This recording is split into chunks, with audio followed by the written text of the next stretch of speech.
जयतु भारतम जयतु संस्कृतम। दूरवर्ती अभ्यासक्रम में श्री सोमनाथ संस्कृत यूनिवर्सिटी के द्वारा डिप्लोमा इन ज्योतिष का अभ्यासक्रम बनाया गया है। उसमें पेपर नंबर 3 के अंतर्गत 12 भावों का विवरण दिया गया है। 12 भावों में जन्म कुंडली के 12 भाव का महत्व समझाया गया है।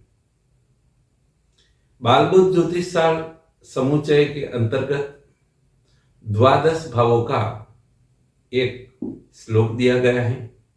तनुर्धनम सोदर मित्र पुत्र शत्रु प्रिया मृत्यु शुभाक्रमेण कर्माय संज्ञो व्ययनाम ध्येयो लग्नादि भावा विबुधेर्य भोक्ता। 12 भावों में अन्य ग्रंथ के अंतर्गत भी 12 भाव के श्लोक दिए गए हैं। जैसे तनुर्धनम सुहृद सुखम पुत्र शत्रु कलत्रकाः मरणम धर्म कर्माय व्ययो 12 संख्यया। जिससे 12 भाव में प्रथम भाव को तनु, द्वितीय को धन भाव, तृतीय को सहज भाव, चतुर्थ को सुख भाव, पंचम को सुत भाव, षष्ठ भाव को शत्रु भाव, सप्तम भाव को स्त्री भाव पत्नी भाव, अष्टम भाव को आयुष्य एवं मृत्यु भाव, नवम भाव को धर्म और भाग्य भाव, दसम भाव को कर्म, 11वें भाव को आय भाव और 12वें भाव को व्यय भाव के नाम से जाना जाता है। इन 12 भावों को विविध विविध संज्ञा भी दी गई हैं। जैसे केंद्र की विविध संज्ञा है। केंद्र में प्रथम भाव, चतुर्थ भाव, सप्तम भाव और दशम भाव को केंद्र कहा गया है। और केंद्र की कंटक संज्ञा है, चतुष्टय संज्ञा है। एक श्लोक भी इन संज्ञा के बारे में लिखा गया है। केंद्रम च कंटकम गृहम च चतुष्टयम च लग्नस्तूर्य दशमस्य भवन्ति संज्ञा तस्मात् परम पणफरम परतस् सर्वमापो क्लीमम हिबुक अंबु सुखम च वेश्म। यहां केंद्र को 1 प्रथम भाव, 4 चतुर्थ भाव, 7 सप्तम भाव एवं दसम भाव को केंद्र कहा गया है। तो केंद्र के समीप में जो स्थान हैं उनको द्वितीय भाव, पंचम भाव, अष्टम भाव और एकादश भाव को पणफर की संज्ञा दी गई है। इसी तरह केंद्र के पीछे के भाव को आपोक्लिम की संज्ञा दी गई है। केंद्र का प्रथम भाव है, उसके पीछे का भाव 12 भाव, चतुर्थ भाव के पीछे का भाव तृतीय भाव ये पणफर संज्ञा है। सप्तम भाव का पीछे का भाव जो है षष्टम शत्रु भाव, उनकी भी पणफर संज्ञा है। और दसम भाव के पीछे का भाव जो है नवम भाव, उसकी भी पणफर संज्ञा दी गई है। शास्त्र के अंदर ज्योतिष शास्त्र में विविध संज्ञाओं में केंद्र की संज्ञा आपोक्लिम संज्ञा, पणफर संज्ञा के साथ साथ द्वितीय भाव और अष्टम भाव को भी मारक संज्ञा दी गई है। इसी तरह त्रिकोण की संज्ञा के बारे में भी कहा गया है। धीधर्मक्षम त्रिकोणं भवति नवमभं त्रित्रिकोणा वयं च लाभारी भातृमध्यान्यो उपचया भवन्याहु रिहेव मार्या। पांचवें भाव को और 90वें भाव को त्रिकोण की संज्ञा दी गई है और 90वें भाव को भी त्रिकोण की संज्ञा दी गई है। यहां पर तीसरे, छठे, 10वें और 11वें भाव को उपचय की संज्ञा दी गई है। वैसे ही बाकी सभी भावों को अपचय की संज्ञा दी गई है। ज्योतिष शास्त्र के अनुसार कौन कौन से ग्रह किस किस तरह से परिणाम देते हैं उसके बारे में भी बहुत अच्छी तरह से बताया है। श्लोक इस तरह का है, यो या भाव स्वामी दृष्टो युतो वा सौम्ये वास्या तस्य तस्याभिवृद्धिः पापैरेवं तस्य भावस्य हानि निर्देष्टव्या जन्मतः प्रश्नतो वा। यहां पर द्वादश भावों में जो भाव अपने स्वामी एवं शुभ ग्रह से युक्त हो और शुभ ग्रह की दृष्टि में हो तो उस भाव की वृद्धि होती है, और यदि पाप ग्रहों की दृष्टि हो और पाप ग्रहों की युति हो तो उस भाव की हानि होती है। इसी तरह ग्रह नीच राशिस्थ हो, समराशिस्थ हो, मित्र राशिस्थ हो, स्वराशिस्थ हो एवं उच्च राशिस्थ ग्रह हो तो क्रमशः वह उत्तरोत्तर बली होते हैं। इसी तरह नीच राशि ग्रह, शत्रु राशिगत ग्रह जिस भाव में हो वह ग्रह उस भाव की हानि करते हैं। ग्रह मूल त्रिकोण, उच्च या मित्र राशि में जिस जिस भाव में बैठता हो वह उस भाव की वृद्धि करता है। एक श्लोक के अनुसार कहा गया है कि दुख स्थाने वारिगे मूढ़े दुर्बले भावनायके भावस्य संपदम कर्तु न सकता भावमाश्रिता। भावेश जो भाव का स्वामी है, त्रिक 6, 8 और 12वें भाव की जो संज्ञा है त्रिक, या तो शत्रु स्थान में हो या तो अस्त का हो या ग्रह दुर्बल हो, उस भाव की हमेशा वृद्धि होती नहीं है। स्पष्ट भावेश जब शुभ भाव में हो और बलवान हो इतना अति आवश्यक है, और ग्रह अपने भावों के अनुसार उच्च राशि में स्थित होकर जो परिणाम देते हैं वह 100% परिणाम प्राप्त कराते हैं। मूल त्रिकोण राशि में ग्रह की स्थिति 3/4 75% शुभ परिणाम देते हैं, और स्वराशि का ग्रह अर्ध 50% शुभ परिणाम देते हैं, और मित्र ग्रह के अंदर गया हुआ ग्रह 25% परिणाम देता है, और समराशि के अंतर गए हुए ग्रह चतुर्थांश 12.5% परिणाम देते हैं। नीच, अस्त, शत्रु में गए हुए ग्रह 0 परिणाम देते हैं। इसी तरह बुद्धिमान लोग ग्रहों के नीचादि राशि स्थित ग्रह के शुभ अशुभ फल की कल्पना करते हैं। वैसे ही ग्रह के अलग अलग बल के अनुसार अलग अलग विचार किया जाता है। यहां पर ग्रहों के बारे में, ग्रहों की दृष्टि के बारे में, ग्रहों के संबंध के बारे में थोड़ा समझते हैं। ग्रहों के 4 संबंध हैं।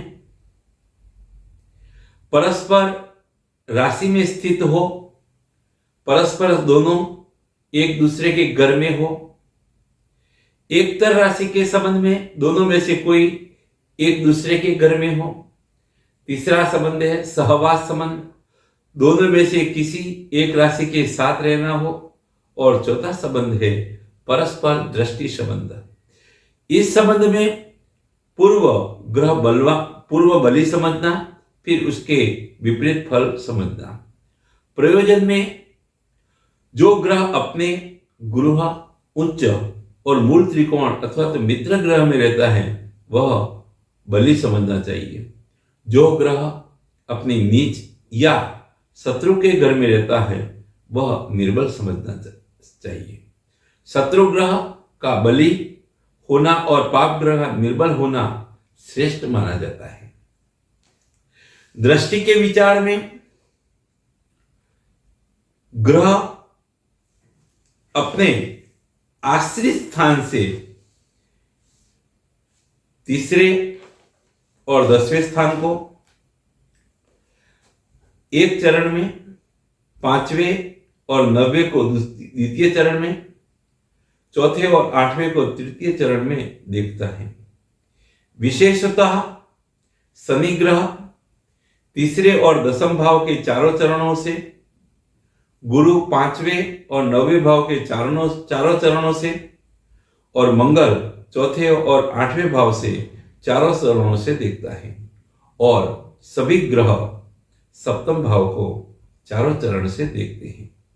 इस तरह एक श्लोक के अनुसार पादेक दृष्टि दशमे तृतीये, द्विपाद दृष्टि नवपंचमे च, त्रिपाद दृष्टि चतुरष्ट केवा, संपूर्ण दृष्टि किल सप्तमे च।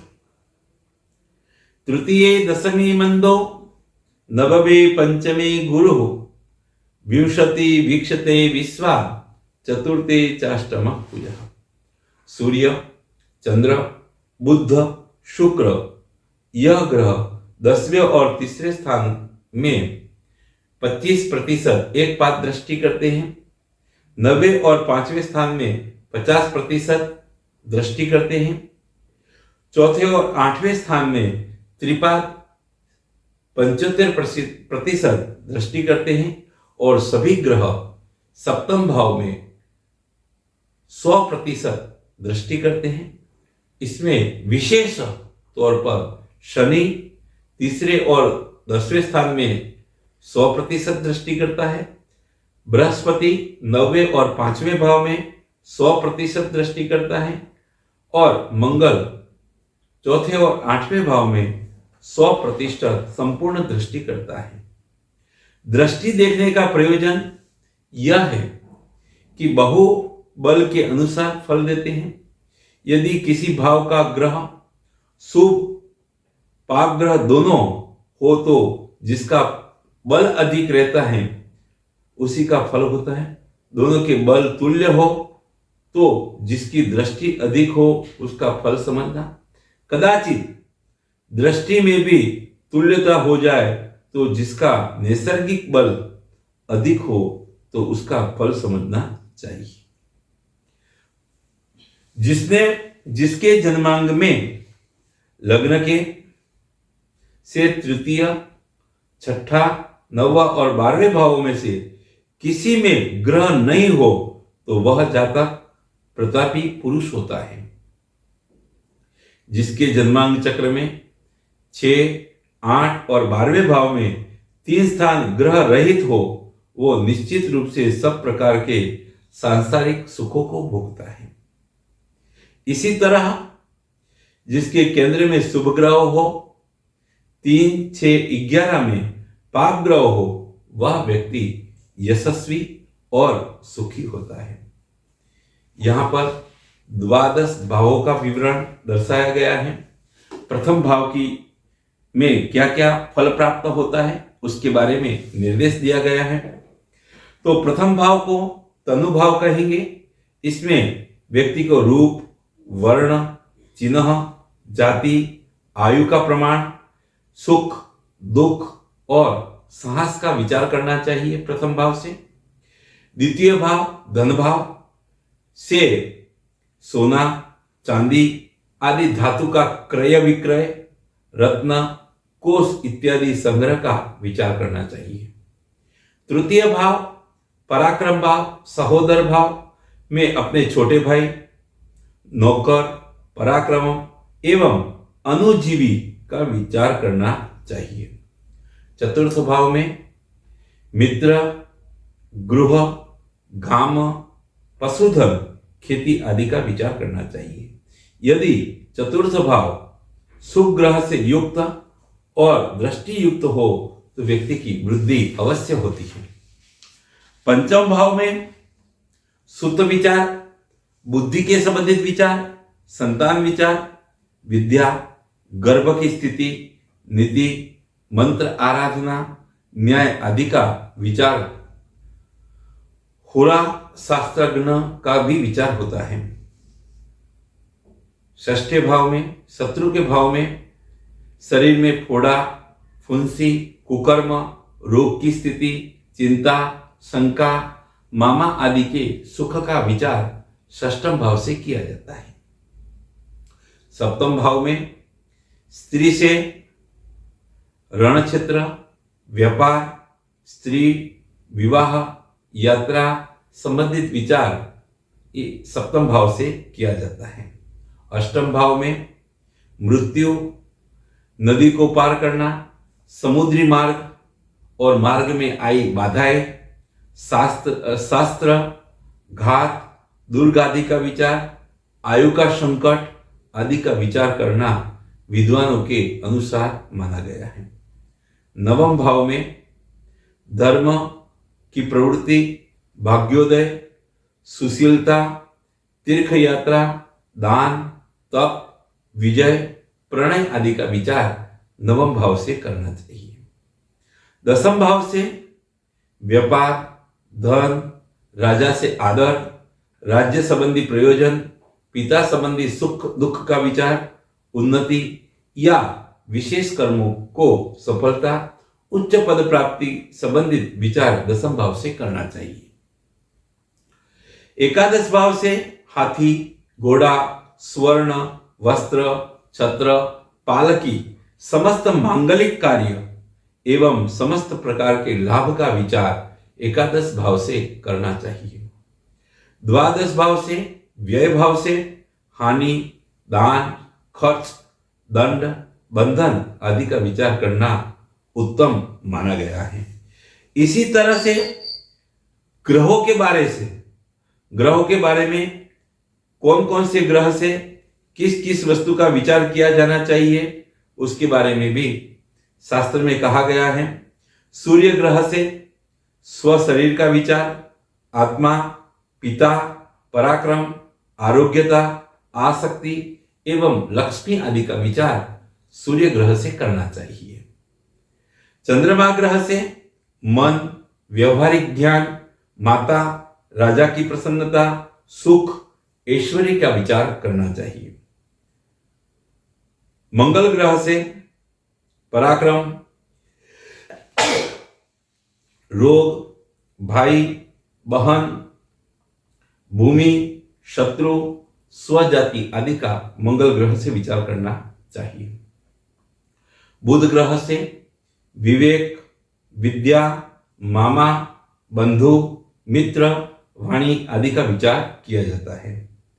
गुरु ग्रह से बुद्धि, पुत्र, धन, आरोग्यता, आत्मीयता और शक्ति की विचार करना चाहिए। शुक्र ग्रह से स्त्री, वाहन, आभूषण, काम, व्यापार, सुख आदि का विचार शुक्र ग्रह से किया जाता है। शनि ग्रह से आयु, जीविका, मृत्यु का कारण, नौकर और आपत्ति का विचार शनि ग्रह से किया जाता है।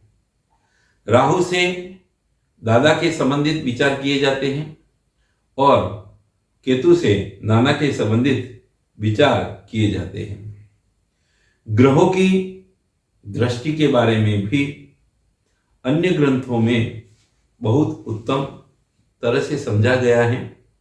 सूर्य और मंगल उद्व दृष्टि करके देखते हैं, शुक्र और बुध कटाक्ष दृष्टि से, चंद्रमा और गुरु सम अथवा तो बराबर की दृष्टि से, और राहु और शनि निजी दृष्टि से रहती हैं।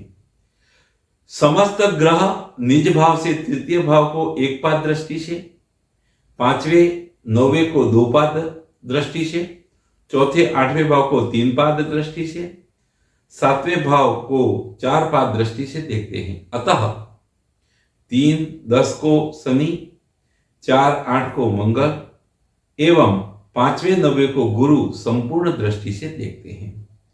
राहु निज भाव से 5वें भाव, 5वें और 7वें भाव को पूर्ण दृष्टि से देखता है।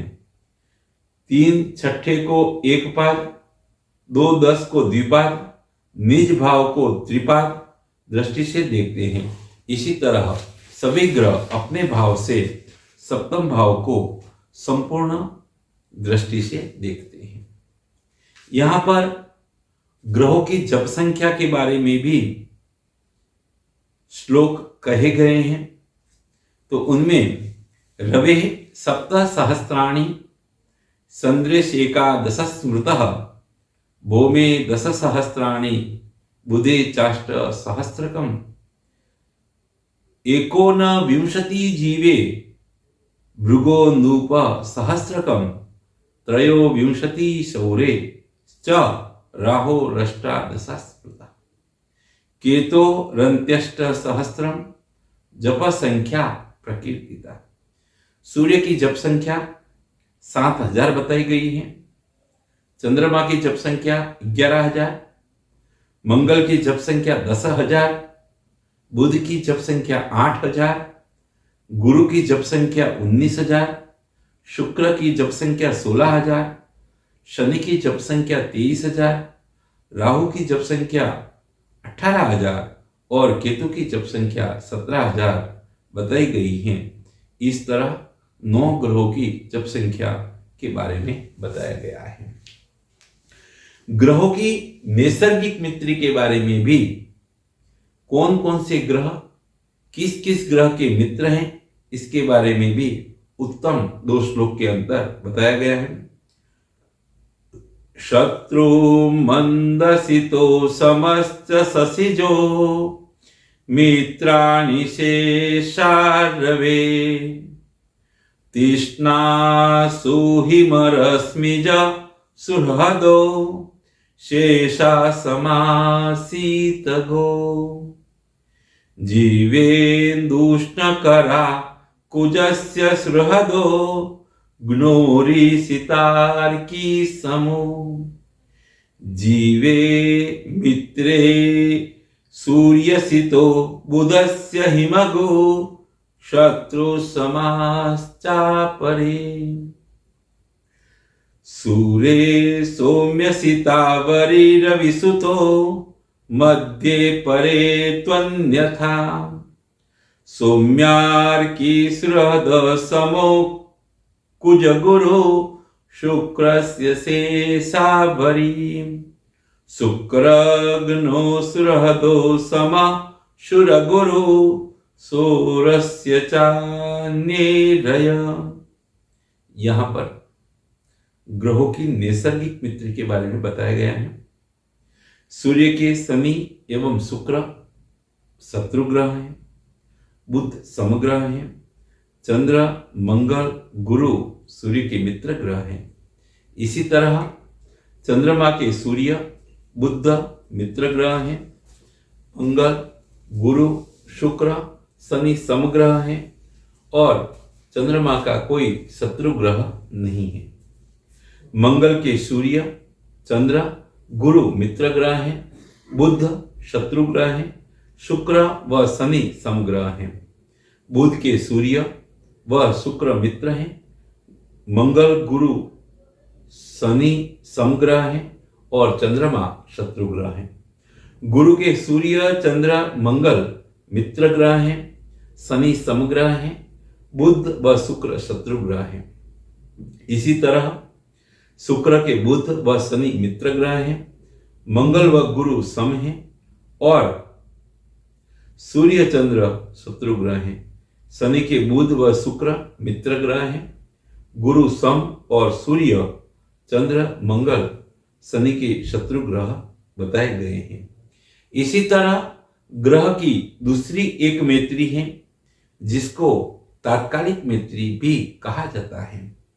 इसमें जन्म कुंडली में जिस भाव में जो ग्रह हो वहां से द्वितीय, तृतीय, चतुर्थ, दशम, एकादश, द्वादश भाव में जो ग्रह स्थित हो वह तात्कालिक मित्र ग्रह बनते हैं और अन्य इतर भाव में जो ग्रह हो पहले, पांचवें, छठे, सातवें, आठवें और नौवें भाव में जो भी ग्रह हो वह तात्कालिक शत्रु ग्रह बनते हैं। इन दोनों ग्रह की नैसर्गिक मैत्री और तत्कालिक मैत्री के हिसाब से पंचधा मैत्री का निर्माण होता है। पंचधा मैत्री में मित्रम मित्रम चादि मित्रम समो मित्रम च मित्रकम मित्र शत्रु समः प्रोक्त समः शत्रु रिपुस्मृतः शत्रु शत्रु चादि शत्रु मैत्रीस्या पंचधा खलु। जब ग्रह तात्कालिक मैत्री और नैसर्गिक मैत्री दोनों प्रकार से मित्र हो तो अधिमित्र, एक ग्रह सम व दूसरा ग्रह मित्र हो तो मित्र, एक जगह मित्र व दूसरी जगह शत्रु हो तो सम, एक जगह सम व दूसरी जगह शत्रु हो तो शत्रु, दोनों जगह शत्रु हो तो पंचधा मैत्री में अति शत्रु बनते हैं। इस प्रकार पंचधा मैत्री स्पष्ट होती है। मित्र प्लस मित्र अधिमित्र, मित्र प्लस सम मित्र, मित्र प्लस शत्रु, शत्रु प्लस मित्र सम, शत्रु प्लस शत्रु अधिशत्रु, सम प्लस शत्रु बराबर शत्रु। इस तरह से अधिमैत्री का निर्माण होता है और इन्हें पंचधा मैत्री के नाम से जाना जाता है। यहां पर ग्रहों के बारे में कहा गया है कि ग्रहों की जातियां, तो श्लोक के अनुसार ब्राह्मणो रवि शुक्रोश्च क्षत्रियो भौम भास्करो सोम सौम्यो विशो प्रोक्ता राहु मंदो अंत्यजो। गुरु शुक्र ब्राह्मण ग्रह हैं, सूर्य मंगल वैश्य ग्रह हैं, क्षत्रिय ग्रह हैं और चंद्र बुध वैश्य ग्रह हैं, राहु शनि और केतु यह शूद्र ग्रहों की गणना में आते हैं। इसी तरह ग्रह का वर्ण निश्चित है। वर्ण के अंदर सूर्य और मंगल का वर्ण रक्त लाल वर्ण है, चंद्रमा और शुक्र का वर्ण सफेद है, गुरु और बुध का वर्ण पीला, शनि राहु व केतु ग्रह का वर्ण कृष्ण काला है। इसी तरह ग्रहों की पुरुष संज्ञा और स्त्री कारक संज्ञा भी दी गई है। श्लोक में इस तरह कहा गया है, रवि भौम गुरु ग्रहा नरा शशि शुक्रो खचरो तु योषितो शनि चंद्र सुतो नपुषका वीति संकेत इहास्ति धीमता। सूर्य मंगल गुरु पुरुष ग्रह हैं, चंद्रमा व शुक्र स्त्री कारक ग्रह हैं, शनि व बुध नपुंसक ग्रह हैं और यह बुद्धिमान लोगों ने इनके बारे में संकेत दिए गए हैं। ग्रहों के द्वादश भावों में उनकी कारक संज्ञा दी गई हैं।